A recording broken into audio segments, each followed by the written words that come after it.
Okay, so in this video, I'm going to show you guys how to copy someone's Instagram captions, comments, and hashtags. So let's get started right away. So let's say I want to copy this caption right here. It doesn't really make that much sense, but yeah, just for the sake of this tutorial. So what we want to do is we want to click on these three dots of this post.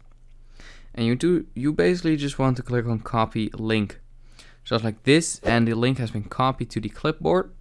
And if we go to our browser, paste the link in there and click on go, this will open up the Instagram on your browser, and you can just copy the caption just like this by selecting everything and just click on copy, and that is basically it. So yeah, I hope this video helped you out.